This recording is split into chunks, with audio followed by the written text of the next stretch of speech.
আপনার এখন সবাই জানতেছে, সবাই দেখতেছে, আপনি পার করে দিচ্ছেন। হ্যাঁ, এরকম এমন হচ্ছে যেন মঈনুদ্দিন ফখরুদ্দিন আর কি।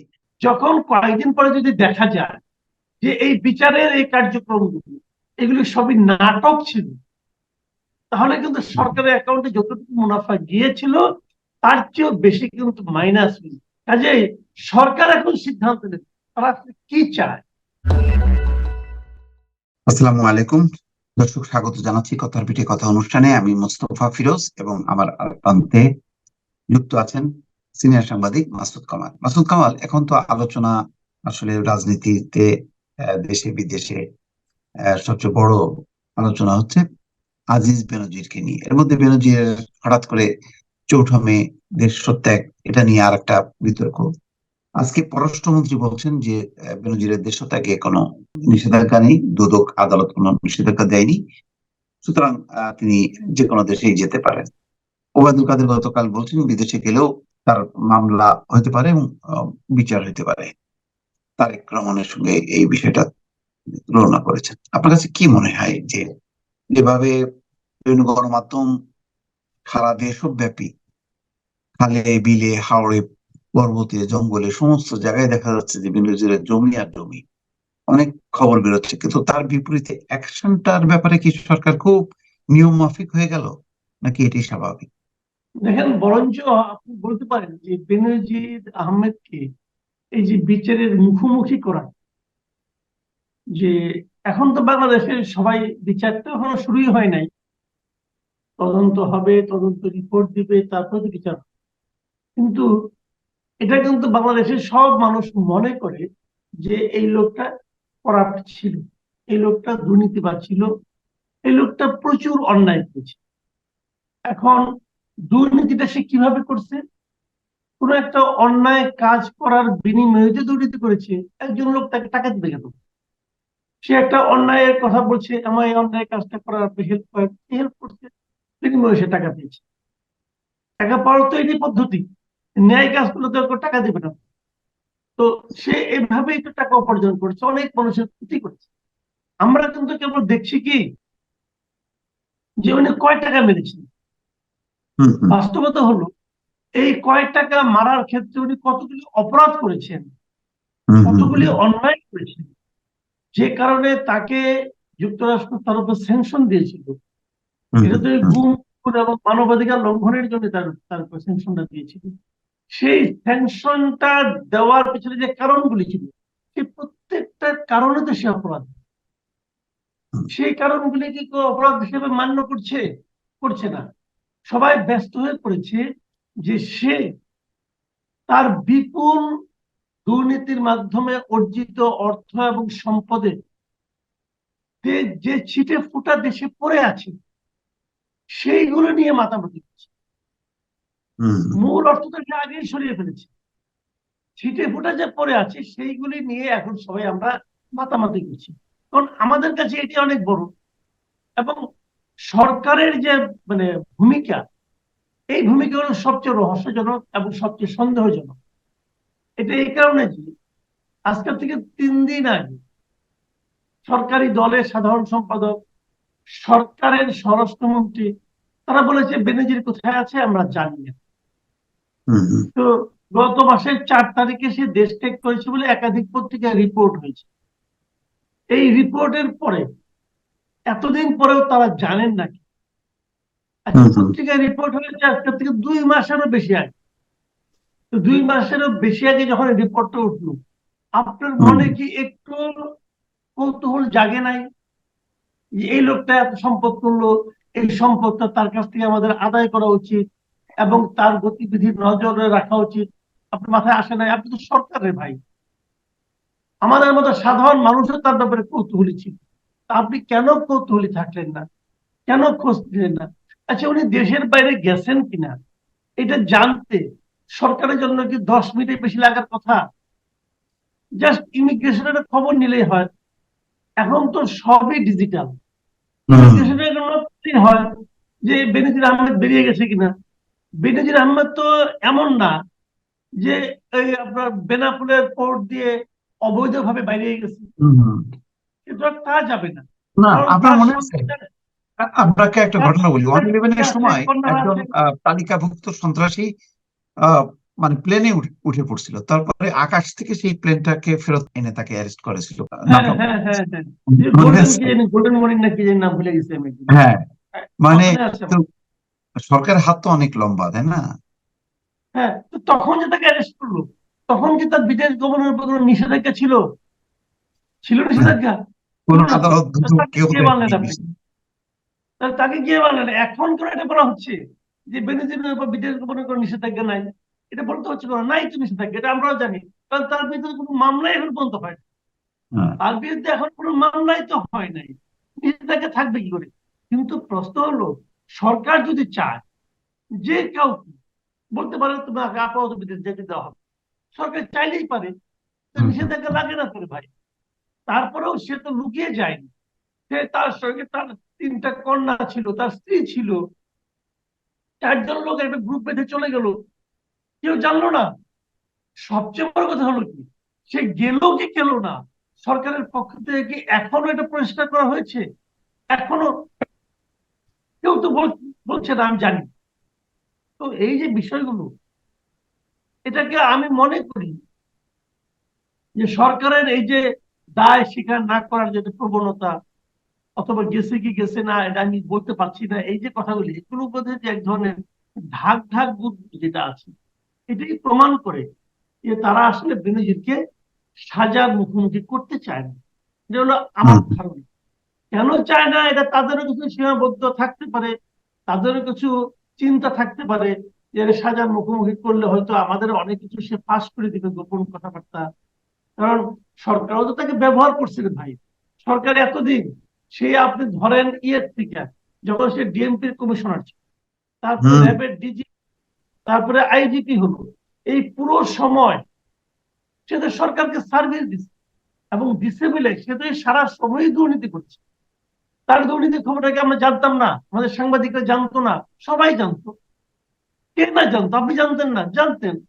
তো আমরা বলে কালকে দেখলাম যোগাযোগ সাহেব বলতেছি, সাংবাদিক এসে দৌড় দিচ্ছে, হ্যাঁ, আপনারা কেন রিপোর্ট করলেন? আপনারা কেন এটা নিয়ে রিপোর্ট করলেন না? সেকাল যোগাযোগ সাহেব বললেন, তিনি সাংবাদিকদের দায়ী করলেন যে আপনারা এখন রিপোর্ট করলেন না। আচ্ছা, সাংবাদিকদের রিপোর্ট করতে হবে, এর বাধ্যবাধকতাটা কোথায়? হুম, সাংবাদিকরা কি জনগণের টাকায় বেতন পায়? সাংবাদিকরা কি সরকারি টাকায় বেতন পায়? এইগুলি নিয়ে রিপোর্ট করার জন্য হুম, সরকারের যে একাধিক গোয়েন্দা সংস্থা আছে সমস্যা বেতনভুক্ত, আছে। তারা হুম, কেন হুম, করলো না? তাদের কি আপনার জবাবদিহিতার মধ্যে আনছেন যে কেন তোমরা করলা না? তোমরা কি টাকা খেয়েছো? তোমরা কেন করলা না? এটা কি তুমি বলছো? বলো না। আপনি পরশুদিন দেখেন 1 তারিখে, 1 তারিখে নোয়াবের একটা প্রোগ্রামে মাহফুজ আনাম সাহেব স্পষ্টভাবে উচ্চারণ করেছেন যে হুম, বেনজিরের এই ঘটনা আমরা জানতাম, কিন্তু আমরা লিখতে ভয় পেয়েছি। কেন হুম, ভয় পেয়েছি? কারণ আমরা জানি একজন পুলিশ কমিশনার, পুলিশের আইজিপির কি বিপুল ক্ষমতা। কাজেই আমরা যদি লিখতাম, তাহলে সরকার কি আমাদের পেছনে দাঁড়াতো? দাঁড়াতো না। হুম, হুম, দ্যাট হুম, ইজ হয় তারা করেনি। এখন এইগুলি হলো কি জানেন, সব কথাবার্তায় আপনি দেখবেন তাদের মধ্যে এক ধরনের প্রবণতা, যে তারা সরকার এখন 2টা জিনিস বলতেছে। একটা হলো হুম, বেনজির যা করছে এটা তার ব্যক্তিগত অপরাধ, এই জন্য সরকার কোনো দায় নিবে না। সরকার দায় হুম, নিবে না মানে, বেনজির যতদিন এই কাজগুলি করেছে ততদিন সে সরকারের কর্মচারী ছিল, হুম, হুম, হুম, ততদিন সে পাবলিক সার্ভেন্ট ছিল। তাহলে সরকার কেন দায় নিবে না? আপনি যদি বলেন যে না এখন সে আমার সঙ্গে নাই, এখন কি করবে আমি জানি না, তা এটা আপনি বলতে পারেন যে এখন সে আমার সঙ্গে নাই, সে আমার বাইরে, কাজে সে কি করবে না করবে তার আমি দায়ী। কিন্তু যতদিন সে আপনার সঙ্গে ছিল, ততদিন যে অপকর্মগুলি করছে তার দায় আপনি নিবেন না, এবং তার যত অপকর্মের সন্ধান পাওয়া যাচ্ছে সব তো সেই সময়ে। তো সাল উল্লেখ করা এইগুলো, হচ্ছে। এটা একটা জিনিস যখন সরকার তিনি দায় নিবে না। আইজিপি ছিলেন তখন কি, যখন তিনি র্যাবের ডিজি ছিলেন তখন কোন সময়ের মধ্যে এই জমিগুলি তিনি গড়েছেন, সবই তো আছে রেকর্ডেড এগুলি। আমি সেটাই বলছি। কাজে দায় নিবেন না যখন বলেন, তখন এটা নিয়ে খুবই আপত্তিকর কথা বলেন। আরেকটা জিনিস গভর্নমেন্টের বলতে হলো যে ঠিক আছে আমরা একটা, মানে আপনার তদন্তের ভাগ করব, বিচারের মতো একটা ভাগ করব, করে নিয়ে বেনজিরকে বলবো যে তোমার যা স্থাবর সম্পত্তি আছে এই কথা জানা না হয় ভুলে যাও, টাকা তো কম নিয়ে যাও নাই, ওগুলি নিয়ে গেছো, ওগুলিতে বিদেশে থাকে। তো এটা যদি হয়, তাহলে হবে কি, এটা একটা খারাপ মেসেজ যাবে। সাধারণ মানুষের মধ্যে একটা খারাপ লাগে। আমি একটা সিম্পল কথা বলি, সেই জিনিসটা হলো কি, এই যে বেনজিরের বিরুদ্ধে একটা বিচারের একটা প্রক্রিয়া শুরু হতে পেরেছে, এই পজিটিভ কাজের সমস্ত ক্রেডিট অথবা পজিটিভ কাজের থেকে যে মুনাফাটা, সেই মুনাফাটা যাচ্ছে কার অ্যাকাউন্টে? সরকারের অ্যাকাউন্টে। এটা কিন্তু সরকারের অ্যাকাউন্টে যাচ্ছে। আচ্ছা, কিন্তু যখন কয়েকদিন পরে যদি দেখা যায় যে এই বিচারের এই কার্যক্রমগুলো এগুলো সবই নাটক ছিল, তাহলে কিন্তু সরকারের অ্যাকাউন্টে যতটুকু মুনাফা গিয়েছিল তার চেয়েও বেশি কিন্তু মাইনাস হল। কাজেই সরকার এখন সিদ্ধান্ত নেবে তারা আসলে কি চায়। তারা কি ওই মুনাফাটা চায়? তারা কি তাদের প্রতি সাধারণ মানুষের ইতিবাচক মনোভাবটা চায়, না কি চায়? এই সিদ্ধান্ত সরকার কিন্তু। একই দেখেন, একই প্রসঙ্গে আসে এখন তো আজিজের ব্যাপারে, তো জেনারেল আজিজের ব্যাপারে তো একেবারে দুর্নীতি, এটা তো মানবাধিকারের বিষয় ছিল, এটা দুর্নীতির ব্যাপারে স্যাংশনটা দিল মার্কিন যুক্তরাষ্ট্র। এবং ওবায়দুল কাদেরও বললাম যে আমরা আজিজ বেনজির কাউকেই আমরা ছাড় দেবো না, আইন সবার জন্য সমান এবং জিরো টলারেন্স। তাহলে একই দুর্নীতির সেই অভিযোগগুলো আজিজকে ঘিরেও আছে। তা আপনি কোনো অ্যাকশনই নিচ্ছেন না, কমিউনিটি করতেছেন না, বা দ্রুত তারপরে যাওয়ার পরে বললো যে ওই যে বেনজির সাহেবের উপরও যেহেতু নিষেধাজ্ঞা ছিল না, উনি গেছেন, তিনিও গেছেন। এই যে উনি তিনি করতে করতে তাহলে তো ওই যে সে পিকে হালদার চলে গেল, তারপরে আরো কে কে অনেকেই চলে গেছে, মানে ব্যাংকের টাকা মেরে অর্থ আত্মসাৎ করে অনেক এরকম দেশ ছেড়ে ভেগা। আব্দুল হাই বাচ্চুও নাকি এখন সব পরিবারে চলে গেছে নাই। এখন বলবেন যে আমরা কি করবো আর। আচ্ছা, আব্দুল্লাহ বাচ্চি কোথায় আছে এটা কিন্তু বলে না এখন। ও কিন্তু বলে না, জানি না। আচ্ছা, জানি না কেমন করে বলে? এইটুকু তো বলতে পারে যে তারা বিদেশে গিয়েছে কি যায়নি, এইটুকু তো বলতে পারে। যেহেতু ইমিগ্রেশন তাদের কন্ট্রোলে, যে খবর নিতে। আর ইমিগ্রেশনে আব্দুল হাই বাচ্চু লিখে ক্লিক করলে তো বোঝা যায় সে কোথায় আছে, গেতে পার হয়ে গেল কি করলো না। তো এইটুকু বলতে সরকারের এত লজ্জা কেন? মানে নববধূর মতো তারা লজ্জা পাচ্ছে যে মুখ তুলবে না, দেখাবে না কিছু। তো এটা তো হইল না রে ভাই, এটা তো ঠিক না, হতাশ এটা করে তো দিলেন। সম্ভব না। তো আপনার এখন এই সবাই জানতেছে, সবাই দেখতেছে, ভালো না। আপনি পার করে দিচ্ছেন। হ্যাঁ, এরকম এমন হচ্ছে যেন মঈনুদ্দিন ফখরুদ্দিন আর কি পার হয়ে চলে গেলে, আচ্ছা যা তোরা বাইরে যে যা খুশি কর, আমরা ছাড় দিয়ে দিলাম। হ্যাঁ, মানে ওই ধরনের এক ধরনের একটা দায় মুক্তি টাইপের আর কি, ইয়ে, যে আর বিচার করা লাগলো না আর কি ওইভাবে। তবে আমি একটা কথা বলি কি, সেটা আপনি বলি আপনার। এরা যে তোমাকে শান্তিতে থাকতে পারবে তা না। পারবে না কেন? মনে করেন, এরা তো করাপ্ট, এরা তো খারাপ লোক, এরা তো দুর্নীতিবাজ লোক। এটা তো প্রমাণের কোনো অপেক্ষা নাই। এই আব্দুল হাই বাচ্চু বলেন আর বেনজির আহমেদ বিদেশে কই যাবে? এই সৌরজগতের মধ্যে তো থাকবে, এই পৃথিবীর কোনো না কোনো দেশে তো থাকবে। সেই হুম। দেশে তো বাঙালি আছে। সেই বাঙালি কমিউনিটি তার এদের কি দেখে চুমা খাবো? চুমা খাবেন? আপনি ওটা নিয়ে দেখেন। আপনি চিন্তা করেন না, ওটা নিয়ে আপনি চিন্তা করেন না। আমি তো এখন ইউরোপ সফরে আছি। কালকে হ্যাঁ। গেছিলাম 3.5 কিলোমিটার দূরে। তো দেখলাম হুম। বিস্তীর্ণ একটা সমুদ্র সৈকত, সুন্দর সুন্দর টিলা, চমৎকার হুম। চমৎকার বাড়ি। এরা সাধারণত আসলে এরকম একটা মানে সমুদ্র সাইডে একটা বড় একটা বাড়ি মানে কিনবে, কিনে সেখানে থাকবে। ওইসব হুম। জায়গায় বাংলা আম জনতা থাকে না, আম জনতা থাকে মনে করেন এই যে লিসবনের মার্তি মুনিজে। হ্যাঁ, এখানে গিজি গিজি করে, ছোট ছোট হুম। দোকান হুম। টোকান নিয়ে ইয়ে করে, এখানে কামড়াকামড়ি করে। ওরা এই ইউরোপে আমেরিকায় এমন কিছু বাংলাদেশি আছে যারা হলো মূল মানে বাঙালি কমিউনিটির মধ্যে নাই। তারাও মানে ওই টাকা পয়সার জোরে ওই মূল ধারায় চলে গেছে। তো এরকম আর কি, তারা সমুদ্র সৈকতে বিরাট একটা মনে করেন একটা 1 একর 2 একর নিয়ে থাকবে আর কি। তাইলে তো বাকি হলোই, তাইলে টেনশন নাই। হ্যাঁ, না কোনো টেনশন নেই তো, আসলে এইভাবেই তো মানে পার পেয়ে যাচ্ছে এটা। কিন্তু ঘটনা হলো যে এই যে পার পাওয়া দিচ্ছি, এই উদাহরণগুলি তৈরি হচ্ছে, আমরাও তো তাহলে করতে পারি এবং শেষ পর্যন্ত আমরা তো পার পেয়ে যেতে পারি। এটা তো একটা খারাপ Right. দিক। দেখেন ভারতের কার নামে এলো, কোন দ্বীপে ছিল, সেখান থেকে উঠাই নিয়ে চলে আসছে ভারতে। একে পত্রিকায় পড়লাম আর কি, যে সে কোন মানে দ্বীপে, একটা এমন অফশোর দ্বীপে ছিল যেখানে কোনো নিরাপদ ছিল, কিন্তু সেখান থেকেও কিন্তু তাকে ধরে নিয়ে আসছে। যাক, এটা আসলে রাজনৈতিক সদিচ্ছার ব্যাপারে এখানে মানে আশা করাটা মুশকিল। তা আমরা ভারতের নির্বাচনের দিকে একটু আলোচনা করতে পারি। কালকে তো জি। ফল প্রকাশ এবং বুথ ফেরত সমস্ত জরিপ বলছে যে মোদি আবার বিপুল ভাবে ক্ষমতায় আসবে। যদি বিরোধীরা বলছে যে না, এই সমস্ত ভুয়া জরিপ, এবং মমতা তো খুবই রিয়াক্ট করছে যেগুলি মানি না, তারাও বলছে যে না, তারাও ভালো ফল করবে। তো সব মিলে আপনার কাছে কি মনে হবে, কি মনে হচ্ছে আপনার ধারণা কি?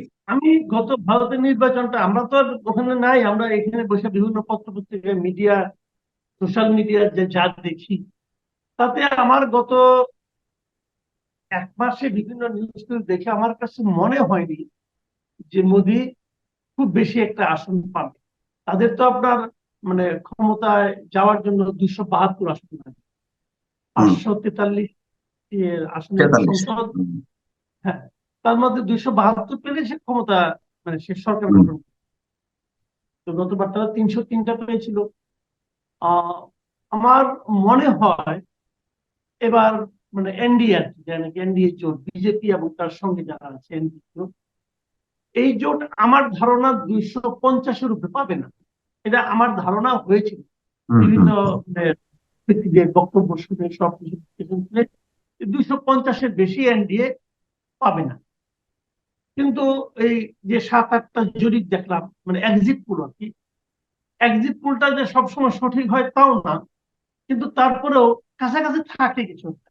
কিন্তু এক্সিট পোল যেটা দেখলাম দ্রুতই তারা দিক, এটাতে দেখাচ্ছে তারা মোদির এনডিএ তিনশো হুম। পঞ্চাশ থেকে 380টা পাবে। তার মানে তারা কিন্তু অনেক পাবে। এখন এটা, এই এক্সিট পোলকে আবার অনেকেই প্রত্যাখ্যান করেছে। যেমন এক্সিট পোলে আমি একটা জায়গায় দেখলাম, এক্সিট পোলে পশ্চিমবঙ্গের টাইমে কিছুটা ধারণা করতে পারি, কিন্তু পশ্চিমবঙ্গে আমার কিছু বন্ধু বান্ধব আছে সাংবাদিকদের মধ্যে, তাদের সঙ্গে আমার ব্যক্তিগতভাবেও যোগাযোগ হয়। যেমন পশ্চিমবঙ্গে ওই এক্সিট পোলে দেখানো হয়েছে যে পশ্চিমবঙ্গে বিজেপি পাবে যারা দেখিয়েছে, কেউ দেখিয়েছে 26টা, কেউ দেখিয়েছে 28টা, কেউ দেখিয়েছে 22টা। 21টা, হুম। মানে সর্বোচ্চ দেখিয়েছে 31, আর সর্বনিম্ন দেখিয়েছে 25টা। 25-এর কখনো দেখে নাই আমি দেখলাম যে সবাই এরকম দেখাচ্ছে। গতবার যেখানে তারা পেয়েছিল 18টা। তো হ্যাঁ। আহ, এই যে পশ্চিমবঙ্গে বেশি পাচ্ছে, আমি আমার যারা যারা দুইজন বন্ধু বান্ধব আছে, পরিচিত লোক আছে, তাদের সঙ্গে আলাপ করে যা জেনেছি, আমাকে তারা যেটা জানিয়েছে সেটা হলো যে গতবার পেয়েছিল 18টা বিজেপি, এইবার পাবে বড় জোর 9টা থেকে 10টা অথবা 11টা, 11টার উপর পাবেই না। হুম। এটা হলো ওরা বলতেছে। তো মানে এরা হলো গিয়ে এক্সিট পোলের পার্ট না, বাট এরা বলতেছে যে আর 11টার উপর পাবে হুম। না, আর এরা বলতেছে পাবে 31টা অথবা 25টা। তো এই সর্বনিম্ন দেখলাম এক্সিট 22টা, পোলটা, মানে 42টার মধ্যে 22টা পাবে, আর মমতা পাবে 12টা 13টা, এরকম বলছে। হ্যাঁ, এইটা আসলে আমার কাছে মনে হয় যে এটা গ্রহণযোগ্য কিনা আমার সন্দেহ আছে। আবার কেউ কেউ এমনও বলতেছে যে এই এক্সিট পোলটা টোটালি বিজেপি নিয়ন্ত্রণ করছে। বিজেপি হ্যাঁ। তাদের যে মানে মিডিয়া যেগুলো আছে, হুম। হুম। যাদেরকে নাকি হুম। তারা ওখানে খুব ব্যঙ্গ করে বলে গদি মিডিয়া, তো এটা নাকি এই গদি মিডিয়ার একটা ক্যারিকেচার তারা করছে। এবং এটা করার কারণটা কি? তারা বলে যে এটা কারণটা হলো এই, যে এত পার্থক্যটা দেখাই দিলে পরে বিরোধীদের মধ্যে মনোবল ভেঙে যাবে। যদি হুম। হুম। মনোবল ভেঙে যায়, তাহলে ভোট গণনার সময় তারা অতটা সিরিয়াস নাও থাকতে পারে, এবং ওই সময়টাতে কিছু রিগিং করার সুযোগ হয়তো থাকবে। হুম। হুম। যদিও আমি দেখলাম বিভিন্ন জায়গায় বিরোধীরা বলতেছে তারা খুব কঠিন ভাবে ভোট গণনার সময় থাকবে থাকবে হুম। হুম। কাজেই এটা কি হবে না হবে বলা বড় কঠিন। আমি পার্সোনালি যেটা মনে করি আর কি, যে এখন যেভাবে চলছে এনডিএ যদি আবারও ক্ষমতায় আসে থার্ড টার্মে, হুম। তাহলে সেটা ভারতের গণতন্ত্রের জন্য ক্ষতিকর হবে, এবং প্রতিবেশী হিসাবে হুম। আমাদের জন্য ক্ষতিকর। এটা আমার ধারণা। আমাদের কথা বলেন কেন, ভারত তো এমন একটা অবস্থানে, তার চারপাশে অনেকগুলো ছোট ছোট দেশ আছে, বাংলাদেশ, পাকিস্তান, নেপাল, ভুটান, শ্রীলঙ্কা, সবার জন্যই আসলে ক্ষতি হবে।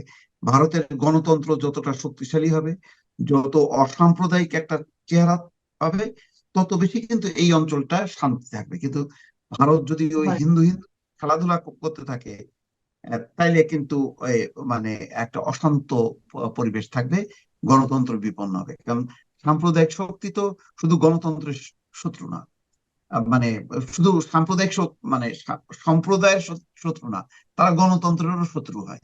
তার মানে Right. গণতন্ত্র, স্বাধীন মিডিয়া, এগুলো কিন্তু বিপন্ন হবে। এবং রেটিং আপনি দেখেন, বাংলাদেশে যেমন কমছে, ভারতেরও কিন্তু এই সমস্ত গণতন্ত্রের সূচক, গণমাধ্যমের সূচকে কিন্তু তারা অলরেডি নেমে গেছে। তাহলে কিন্তু এটা আমাদের হুম। জন্য ক্ষতি, আশেপাশের দেশ অন্যান্য গুলির জন্য ক্ষতি, তাই না? এটি আমার তাই মনে হয় জিনিসটা আসলে, তারপরে তো তারা কি চায় না চায় কিভাবে চায়। এবং আমি সব জায়গায় দেখেছি, বিভিন্ন রকম মানে বিশ্লেষণ দেখেছি যে ভারতেও বিরোধী যারা আছে, ইন্ডিয়া জোট যেটা, সব বিরোধী দল মিলে তো হয়েছে, আম আদমি পার্টি, সমাজবাদী পার্টি, এখানে কংগ্রেস, সবাই মিলে তো করছে। এবং এই জোটটাও কিন্তু খুবই স্ট্রং, এবং তারা বিভিন্ন জায়গায় অনেক গেইন করেছে। আগে তো হুম ভোটটা হুম ভাগ হয়ে যেত, এখন কিন্তু হুম সেই জিনিসটা হয়নি। তবে কলকাতায় কিন্তু জোটটা কার্যকর হয়নি। কলকাতায় জোটটা কার্যকর হলে হ্যাঁ, আরো ভালো হতো। এটা এটা এটা মমতার কারণে। হ্যাঁ, মমতা এখানে আবার, মমতার যে একজনই করা আছে, তারা হ্যাঁ তো সে মমতা এখানে একজনই করে। বামদেরকে নিয়ে করছে, বরং মমতার উচিত ছিল একটু উদার হয়ে বাম কংগ্রেস সবাইকে নিয়ে একটা জোট রাইট। করা। এটা আবার সে ওখানে আঞ্চলিক রাজনীতিটা করতে যে এটা দুর্বল করছে, এটা সত্য। আচ্ছা, অরবিন্দ কেজরিওয়ালের একটা বক্তব্য বেশ পরপর দেখছেন, সে বারবার বলছে যে মোদি হচ্ছে আহ, বাংলাদেশ, পাকিস্তান আর রাশিয়া, এই তিনটাকে অনুসরণ করে সে আহ, করতে চায়, এবং এটা স্বৈরতান্ত্রিক পথে। আপনি নিশ্চয়ই আপনার নজরে পড়ছে, আপনার কাছে কি মনে হয়? কেজরিওয়াল এটা বেশ এটা কয়েকবার শুনেন, এটা তো তারা তাদের অভিজ্ঞতা থেকে করেছে। যেমন অরবিন্দ কেজরিওয়াল, সে কিন্তু এখন জেলখানায় আছে। তার তো আপনার মানে পরিচালনা শেষ করে সে এখন অলরেডি জেলে চলে গেছে। তো সে তো নিজে জেলে, এবং তার মন্ত্রিসভা, সে চিফ মিনিস্টার, তার ডেপুটি চিফ মিনিস্টার যিনি ছিলেন মনীষ সিসোদিয়া, সে জেলে। তার এখানে হুম আরেকজন মন্ত্রী ছিল অর্জুন সিং, সেও জেলে। এরকম অন্য হুম অন্য রাজ্যেরও এরকম অনেক মানে বড় বড় নেতারা ছিল। এবং এটা তাদের জন্য যে কি মানে প্রবলেমটা হচ্ছে সেটা তারা বলছে, কিন্তু এটা বলতে যে এটা তাদের সমস্যা, এটা নিয়ে আমার বক্তব্য নাই।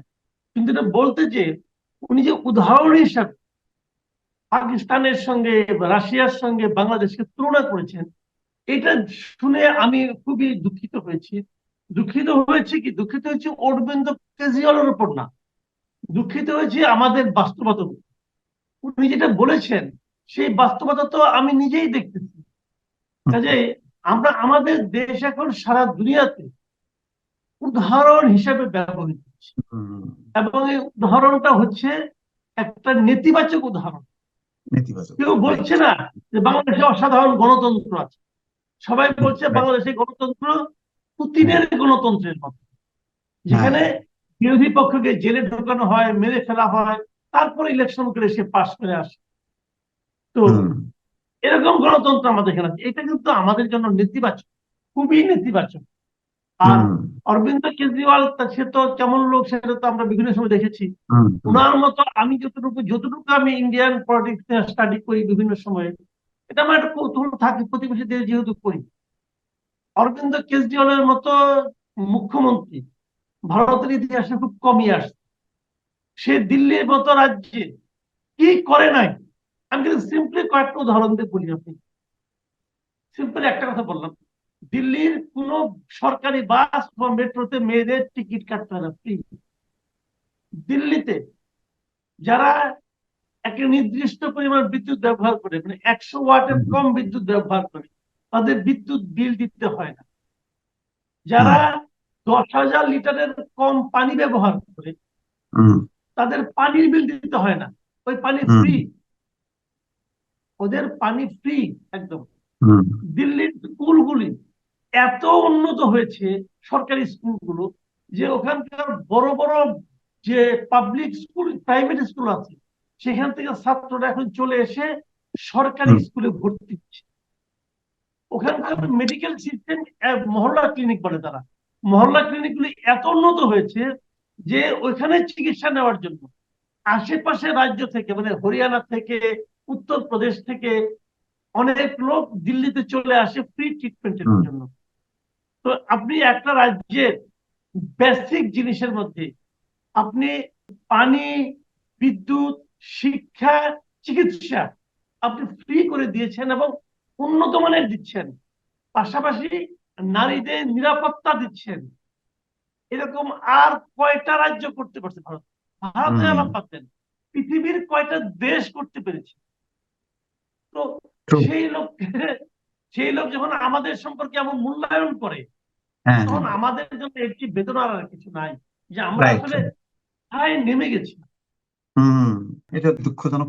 দেখা যাক কালকের ফলাফল কি দাঁড়ায়। মাসুদ কামাল, ঠিক আছে, আমরা দেশের এবং আমাদের প্রতিবেশী দেশের পরিবেশ, রাজনৈতিক পরিবেশ পরিস্থিতি নিয়ে আলোচনা করলাম। দর্শক, আমাদের এই আলোচনা আগামীতেও অব্যাহত থাকবে। আজ এই পর্যন্তই। আল্লাহ হাফেজ।